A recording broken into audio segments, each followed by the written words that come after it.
अगर एजुकेशन का मतलब सिर्फ डिग्री होता तो एंशियंट इंडिया इतना पावरफुल नहीं होता. So hello learners, welcome back to Venus educators. I am Salima Tahseen, your educator here. तो हमने पिछले वीडियो में देखा था हिस्ट्री ऑफ एजुकेशन, जिसमें प्री वैदिक पीरियड हमने देखा था. आज के हम वीडियो में देखेंगे पोस्ट वैदिक एजुकेशन.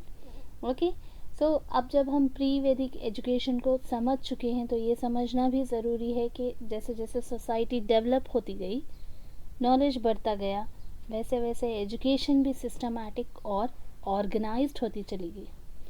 सो इसी स्टेज को, जब एजुकेशन सिस्टमैटिक और ऑर्गेनाइज्ड हो गई है, इसी स्टेज को हम बोलेंगे पोस्ट वैदिक पीरियड. ओके, तो यहाँ पर एक बात में क्लियर करना बहुत ज़रूरी है, क्योंकि अक्सर स्टूडेंट्स इस पॉइंट पर कंफ्यूज हो जाते हैं. प्री वैदिक के बाद ही पोस्ट वैदिक आता है, लेकिन इसका मतलब ये नहीं है कि पोस्ट वैदिक के बाद कोई अलग से वैदिक पीरियड करके आता होगा. ऐसा क्यों नहीं आता है? दरअसल वैदिक पीरियड कोई अलग स्टेज नहीं है, ये दोनों मिलकर ही वैदिक पीरियड बनाते हैं. कौन दोनों? Pre Vedic period and post वैदिक. एक तरीके से ऐसे समझेंगे कि वैदिक पीरियड के दो हिस्से हैं, प्री वैदिक हैं और पोस्ट वैदिक है. ओके, प्री वैदिक वैदिक पीरियड का अर्ली फेज है, यानी इब्तदाई हिस्सा है, और पोस्ट वैदिक वैदिक पीरियड का बाद वाला हिस्सा है. ओके, इसीलिए जब सिलेबस में वैदिक पीरियड एजुकेशन लिखा होता है तो हम बेसिकली प्री एंड पोस्ट वैदिक दोनों को एक्सप्लेन कर रहे होते हैं. ऑल राइट, तो आई होप इतनी बात क्लियर होगी. सो नेक्स्ट स्टार्ट करेंगे. तो एक और बात बोलूँ आपको कि प्री वैदिक फिर पोस्ट वैदिक इसीलिए पढ़ाया जाता है कि आपको कन्फ्यूजन ना हो. एक सीरीज़ में आप एक ऑर्डर में आप सीखते जाएंगे. ओके, चलिए. तो आज हम जानेंगे कि what is actually post Vedic period refers to. होता क्या है? Okay, so post Vedic period क्या था? तो पोस्ट वैदिक पीरियड ऋग्वेद दौर के बाद का ज़माना था. ओके, और इस दौर में सोसाइटी ज़्यादा सेटल्ड हो चुकी थी.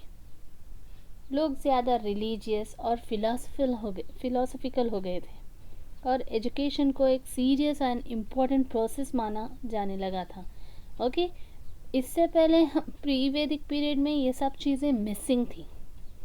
उस वक्त लोग सिर्फ रिलीजियस हुआ करते थे, फिलोसफिकल थिंकिंग नहीं थी. एजुकेशन एक प्रोमिनेंट चीज़ नहीं मानी जाती थी, यानी इम्पोर्टेंट चीज़ नहीं मानी जाती थी इतनी. और देखते हैं आपकी सोसाइटी कैसी थी. उस वक्त की सोसाइटी कैसी थी? सो पोस्ट वैदिक सोसाइटी प्री वैदिक सोसाइटी के मुकाबले में ज़्यादा ऑर्गेनाइज्ड थी. ऑर्गेनाइज्ड का मतलब बहुत ज़्यादा सूझबूझ वाली हो गई थी. ओके, उनके मुकाबले में, उनके कंपैरिजन में, यानी प्री वैदिक के कंपैरिजन में सोसाइटी थोड़ी डेवलप हो चुकी थी. ओके, लोगों की ज़िंदगी सिर्फ सर्वाइवल तक महदूद नहीं थी. वहाँ पर क्या चल रहा था? आपको खेती बाड़ी आ गई, थोड़ा बहुत हिसाब किताब आ गया, दैट इज़ एनफ. क्यों? क्योंकि जितना कुछ जीने के लिए काफ़ी था उतना उनके लिए ओके था. बट यहाँ पर in post Vedic period they are not limited up to their survivals. Okay, उनको सिर्फ खाने पीने जीने के लिए जितनी चीज़ें ज़रूरत थी उससे ज़्यादा की ज़रूरत पड़ रही थी. ओके, और क्या कहेंगे इससे ज़्यादा, सर्वाइवल से ज़्यादा का मतलब क्या हो सकता है कि उनको ज्ञान, यानी क्या बोलेंगे, नॉलेज की ज़रूरत थी, और उनके ड्यूटीज़ या धर्म वगैरह का फॉलो करना शुरू किया था. सेल्फ डिसिप्लिन में आ गई थी सोसाइटी. तो एक तरीके से हम बोल सकते हैं कि नॉलेज, धर्म और सेल्फ डिसिप्लिन सोसाइटी के सेंटर में आ गया था. एक बहुत ही इम्पोर्टेंट चीज़ और सोसाइटी का हिस्सा माना जा रहा था इन चीज़ों को. ओके, फिर अभी हम देखेंगे कि एम्स क्या थे. ओके। सोसाइटी के एम्स क्या थे? पोस्ट वैदिक एजुकेशन का एम सिर्फ नॉलेज देना नहीं था, बल्कि इंसान को मुकम्मल, क्या कहेंगे, कंप्लीट इंसान बनाना था। ओके। इसके एम्स क्या क्या थे मेजरली, कैसे तरीके से आप क्या बोलेंगे, एक मुकम्मल इंसान क्या होता है? क्या हाथ पैर नहीं है तो हाथ पैर जोड़ देंगे? ऐसा तो नहीं है। मुकम्मल इंसान बनाने का मतलब होता है, आपको ये बात साइकोलॉजी में भी बहुत यूज़फुल आएगा। जब कभी भी आप किसी भी इंसान को मुकम्मल तरीके से डेवलप करने का मतलब लेंगे, तो आप 4 चीज़ों पे बेसिकली फोकस करेंगे। वो होता है आपका स्पिरिचुअल। पहला है स्पिरिचुअल, स्पिरिचुअल डेवलपमेंट। तो यहाँ पर स्पिरिचुअल डेवलपमेंट का मतलब मोक्ष है। मोक्ष यानी you have to be like दुनियादारी से आप बिल्कुल परे रहेंगे। ओके। मोक्ष यानी आप दुनियावी चीज़ों में ज़्यादा उलझेंगे नहीं, इन सब चीज़ों से आपको छुटकारा चाहिए। ओके। देन नेक्स्ट आता है आपका इंटेलेक्चुअल डेवलपमेंट, जो कि हम कह सकते हैं कॉग्निटिव डेवलपमेंट, यानी आपका दिमाग का काम, दिमाग में जो तरक्की चाहिए वैसे वाला। देन नेक्स्ट है आपका कैरेक्टर फॉर्मेशन, यानी आपका किरदार साजी, आपके अखलाक कैसे होने चाहिए। ओके। नेक्स्ट आता है आपका self discipline and self control. देखिए, इनमें आपको टर्मिनोलॉजी चेंज दिखाई देगी, बट जब आप किसी के मुकम्मल डेवलपमेंट की बात कर रहे होते हैं तो आप social, emotional, physical and cognitive development के बारे में बात करेंगे। यहाँ पर एक चीज़ ऐड हुई है जो है स्पिरिचुअल। ओके। तो इंटेलेक्चुअल यानी कॉग्निटिव डेवलपमेंट हो गया। कैरेक्टर फॉर्मेशन है। ओके। कैरेक्टर फॉर्मेशन आपका सोसाइटी की तरफ से होगा। सेल्फ डिसिप्लिन आपका इमोशनल डेवलपमेंट से होगा। सोशल एंड वोकेशनल भी आपका सोसाइटी की तरफ से होगा, यानी आप सोसाइटी में बर्ताव कैसे करेंगे वो सब सीखेंगे। देन नेक्स्ट है preservation and transmission of knowledge, यानी आपके पास जो नॉलेज है उसको आप सेव करेंगे और लोगों तक पहुंचाएंगे, प्रोटेक्ट करेंगे अपने नॉलेज को। ओके। सो यहाँ एजुकेशन का मकसद सिर्फ जॉब पाना नहीं है। ओके। लाइफ का मकसद समझना है। क्यों आपको ओवरऑल डेवलपमेंट चाहिए? क्योंकि आप यहाँ पे सिर्फ अपनी लाइफ को नहीं समझेंगे। सॉरी, एजुकेशन यानी सिर्फ जॉब लाने के लिए कुछ नहीं समझेंगे। आप यहाँ पर लाइफ का मकसद जाने, what is the purpose of your life. क्योंकि अब यहाँ सोसाइटी में एक और तरह की थिंकिंग स्टार्ट हुई थी। कौन से टाइप की थिंकिंग थी? वो फिलोसफिकल थिंकिंग थी। यानी फिलोसफिकल थिंकिंग में बेसिकली हम यही तो जानने की कोशिश करते हैं ना कि what is the purpose of our life, हमारे ज़िंदगी का मकसद क्या है। ओके। तो एम्स ऑफ एजुकेशन में ये बहुत इम्पोर्टेंट पॉइंट है। नेक्स्ट, अब आप देखेंगे कि Gurukul system very important. Okay. ये इसमें से बहुत ज़्यादा क्वेश्चंस अक्सर देखे गए हैं। ओके।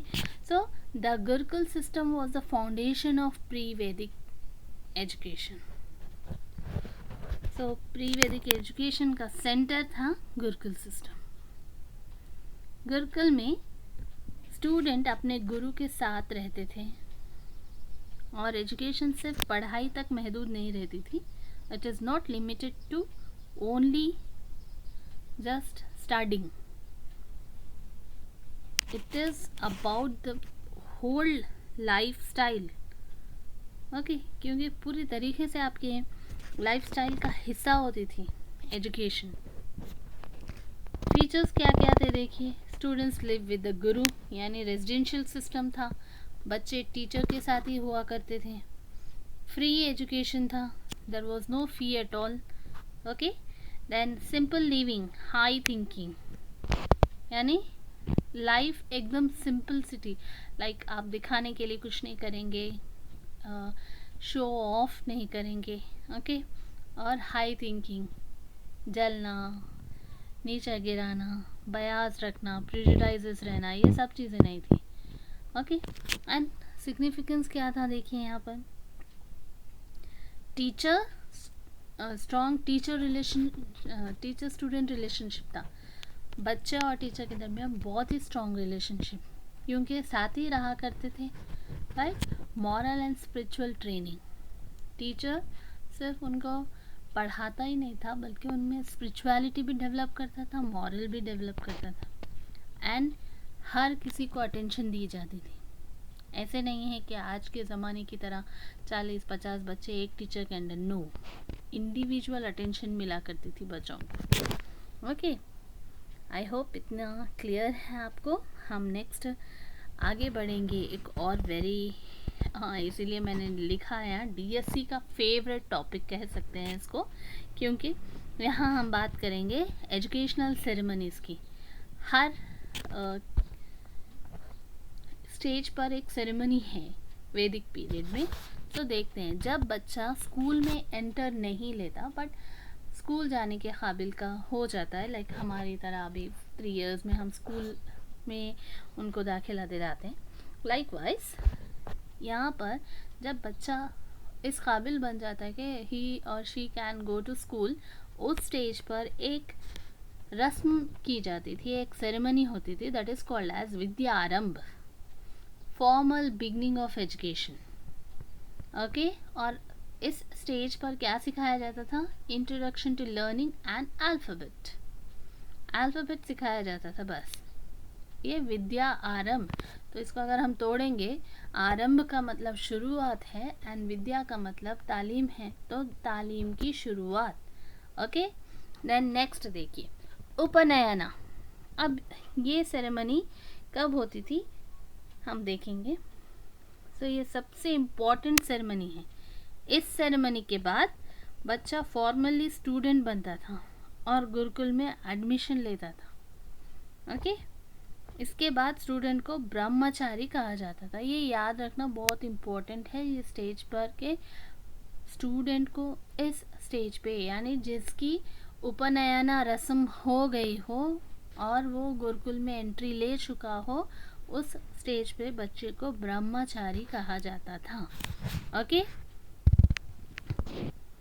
चलिए नेक्स्ट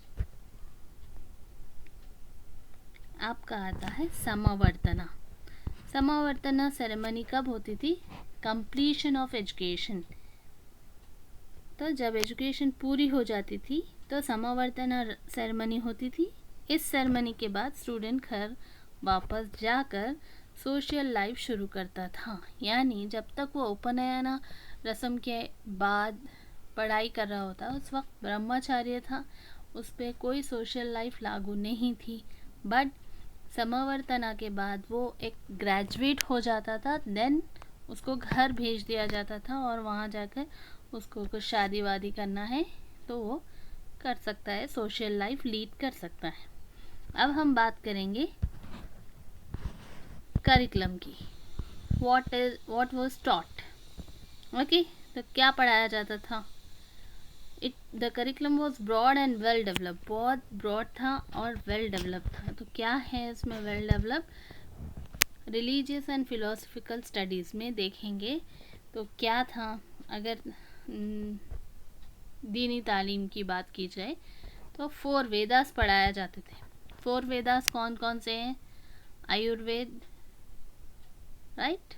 नहीं, आयुर्वेद आपके उपवेदा में आएगा. ऋग्वेद, यजुर्वेद, सामवेद एंड अथर्ववेद, ये आपके 4 वेदास हैं. फिर उपनिषद हैं, ब्रह्मनास हैं, अन्नक्यास हैं. ये 4 रिलीजियस फिलोसफिकल स्टडीज़ पढ़ाए जाते थे, एक करिकुलम में इन्वॉल्व थे. ठीक है. और इससे हटकर जो अदर सब्जेक्ट्स पढ़ाए जाते थे उसमें आपका grammar, philosophy, logic, mathematics, astronomy, medicine, ethics and moral education था. ओके. तो आप मेजरली इसमें बहुत ही इम्पोर्टेंटली याद करेंगे. तो आप याद करेंगे 4 वेदास, उपनिषद, ब्रह्मनास एंड अन्नक्यास. ठीक. नेक्स्ट है आपका methods of teaching. Teaching methods were mainly oral but systematic. Teaching methods कैसे थे? मेनली ओरल थे बट बहुत ही सिस्टमैटिक थे, जैसे lecture method, memorisation, question answer method, discussion and debate, self study and mediation. अब मैं आपको यहाँ एक बात बता दूँ कि टीचिंग मेथड्स तो ओरल थे बट लेक्चर मेथड हुआ करता था, और मेमोराइजेशन, अभी मैंने आपको बोला कि इंडिविजुअल अटेंशन थी। जब तक मेरी क्लास के 5 बच्चे ये एक चैप्टर कम्प्लीटली लर्न नहीं करेंगे, मैं जानती हूँ सबके अलग अलग लर्निंग स्टाइल्स हैं, किसी को जल्दी याद होता है, किसी को देर से, बट जब तक सबको याद नहीं होगा सबक आगे नहीं बढ़ेगा। तो इस टाइप का टीचिंग मेथड हुआ करता था। क्वेश्चन आंसर मेथड होते थे, क्योंकि मैं आपको रिलीजियस तालीम दे रही हूँ, आप पूछेंगे ये मौके पे कैसा करना चाहिए, क्यों, जैसे इवन टुडे वी लास्ट, और अगर नॉन मुस्लिम्स हैं तो अपने स्वामीज़ वगैरह से पूछेंगे, अपने ब्राह्मण से पूछेंगे, एंड मुस्लिम्स अपने मौलाना मुफ्ती से पूछेंगे कि क्या है ये मसले का हल। सो ये क्वेश्चन आंसर मेथड इन्हीं चीज़ों पर हुआ करता था। आज भी आपस में मौलाना कोई बात पे डिबेट करते हैं कि कैसा होना चाहिए। तो ये डिस्कशन एंड डिबेट्स है, और self study and meditation. Alright,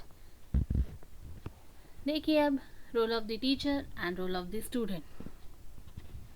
गुरु कहा जाता था टीचर को, एंड हाईली रेस्पेक्टेड, बहुत ज़्यादा माना जाता था, गुरु को बहुत रेस्पेक्ट दी जाती थी। गुरु सिर्फ टीचर नहीं होता था बल्कि मॉरल और स्पिरिचुअल गाइड होता था। तो गुरु का रोल क्या था यहाँ पे? करिकुलम डिसाइड करते थे गुरु, और डिसिप्लिन मेंटेन करते थे, और इवैल्यूएशन भी गुरु का ही काम था।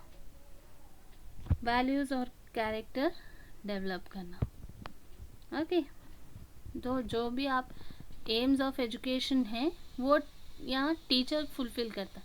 आपको एम्स ऑफ एजुकेशन याद हो गया तो रोल ऑफ टीचर याद करने की ज़रूरत नहीं है obviously. Okay, next, role of the student.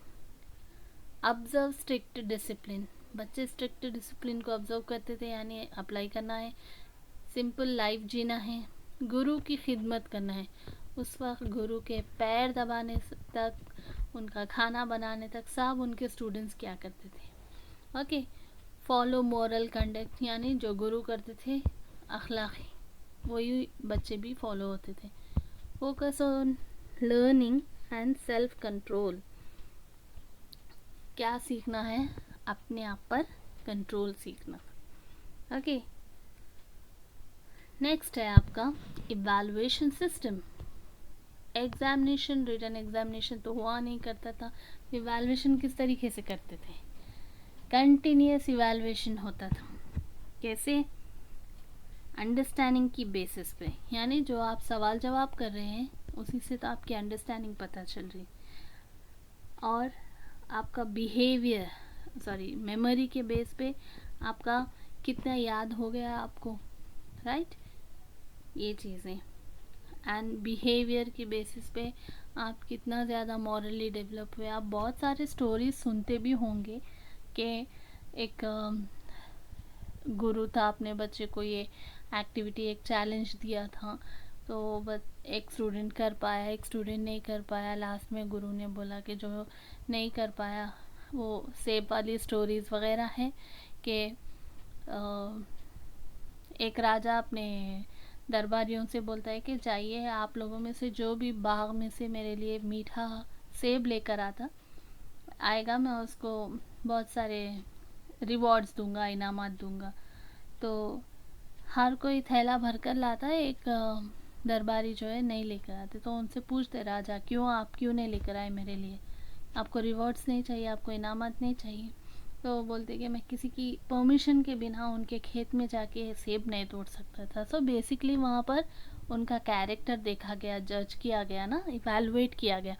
सो ऐसे तरीके से वहाँ पर इवैल्यूएशन हुआ करते थे पोस्ट वैदिक पीरियड में। ओके,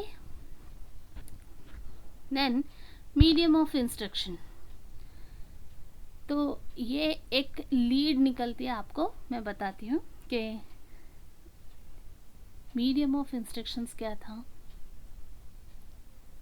कि संस्कृत लैंग्वेज इज़ प्रोमिनेंट, बहुत ज़्यादा जो चलने वाली ज़बान थी वो संस्कृत थी, इसीलिए संस्कृत में ही पढ़ाया जाता था। अब main characteristics of post Vedic education, pre वैदिक में तो ऑर्गेनाइज नहीं था, यहाँ ऑर्गेनाइज सिस्टम है। वहाँ पे ऐसा गुरुकुल सिस्टम का कोई निशान नहीं था, यहाँ पर गुरुकुल एजुकेशन है। स्पिरिचुअल ओरिएंटेशन है, moral discipline, residential system, teacher centred approach है, ओरल ट्रेडिशन है। ओके, ओरल ट्रेडिशन यानी वहाँ लिखा पढ़ाई की अभी कोई गुंजाइश नहीं है फ़िलहाल। अब कंपैरिजन, एमसीक्यू बेस्ड है ये। तो प्री वैदिक में इनफॉर्मल लाइफ था, एजुकेशन था और लाइफ सेंटर्ड था। यहाँ पर फॉर्मल है, सिस्टम सेंटर्ड है, यानी एक सेरेमनी के बाद दूसरी सेरेमनी, है ना। इस सेरेमनी में ये रूल्स एंड रेगुलेशंस के बच्चा किसी भी लेडी के करीब नहीं जाएगा, ब्रह्मचार्य बन के रहेगी और रहेगा, है ना। ये सब एक रूल्स एंड रेगुलेशन में आ गया तो फॉर्मल हो गया और प्रॉपर सिस्टमैटिक चल रहा था। Okay, then DSC exam correction, questions are often asked on Gurukul system, Upanayana ceremony, aims of post Vedic education, difference between pre Vedic and post Vedic education. So ज़्यादातर क्वेश्चंस अब तक के एग्ज़ामों में जो देखे गए हैं गुरुकुल सिस्टम से, उपनयना सेरेमनी से, AIIMS of education in post Vedic period और डिफरेंसेस दोनों के दरमियान। अब एक स्ट्रॉन्ग कंक्लूजन देखेंगे पोस्ट वैदिक एजुकेशन के बारे में कि पोस्ट वैदिक एजुकेशन ने इंडियन एजुकेशन को एक स्ट्रॉन्ग और स्ट्रक्चर बेस दिया है। ओके, सो इस दौर में एजुकेशन सिर्फ नॉलेज का सोर्स नहीं था बल्कि जीने का तरीक़ा था। ये लोग लाइफ, एजुकेशन और लाइफ को दो सेपरेट एंटाइटीज़ के तौर पे नहीं देख रहे थे, दो अलग अलग चीज़ों के तौर पे नहीं देख रहे थे, एक मुकम्मल चीज़ के तौर पर देख रहे थे। ओके, सो आज हम जब पोस्ट वैदिक एजुकेशन को समझ चुके हैं, नेक्स्ट हम देखेंगे एंशिएंट इंडिया के एजुकेशनल इंस्टीट्यूशंस जैसे Takshashila and Nalanda. Okay, so video अगर पसंद आया हो तो please hit the like button. Serious aspirant से मेरी यही गुजारिश है कि वीडियो को 1 से 2 मरतबा ज़रूर देखें ताकि आपके दिमाग में ये चीज़ें बैठती जाएँ। Okay, so like, share and subscribe, and thank you for watching this video.